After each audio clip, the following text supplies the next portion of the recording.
তো hello viewers, আমি সাহেব মনি, পূর্ব মেদিনীপুর ফোন বাজারে। আজকে এই দাদা ভাই আমাদের কাছ থেকে রেডমি 10 এই মোবাইলটি নিয়েছে। তো দাদা ভাই নামটা একটু বলে দিন। নীলকণ্ঠ ঘোষ, কোথা থেকে এসছেন? মণিপুর। তো বাজেটের মধ্যে পেয়েছেন? তো আমাদের এখানে একটা সিস্টেম শুরু হয়েছে। তো সিস্টেমটা হচ্ছে আমরা কাস্টমারদের কোশ্চেন করছি। তো কোশ্চেনে অ্যান্সার করতে পারলে আমরা নেক ব্যান্ড দিচ্ছি বা বার্ড যেটাতে যেমন থাকে গিফট থাকে, তো সেই হিসাবে দিচ্ছি। তো আমাদের দর্শকরাও অ্যান্সার করতে পারে, কমেন্ট বক্সে এসে তারাও পেয়ে যাবে। তো কোশ্চেনটা করবো, বৈশাখী উৎসব কোন রাজ্যে পালিত হয়? হ্যাঁ, আমাদের ফেসবুক কমেন্টসে যারা ফেসবুক ভিডিও যারা দেখছো তারা বলো যে বৈশাখী উৎসব কোন রাজ্যে পালিত হয়।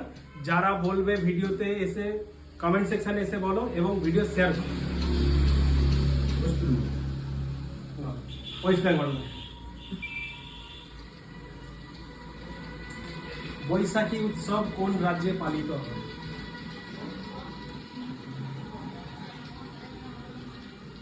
উত্তরপ্রদেশ। একটা অপশন গুজরাট। না, একটা ছবি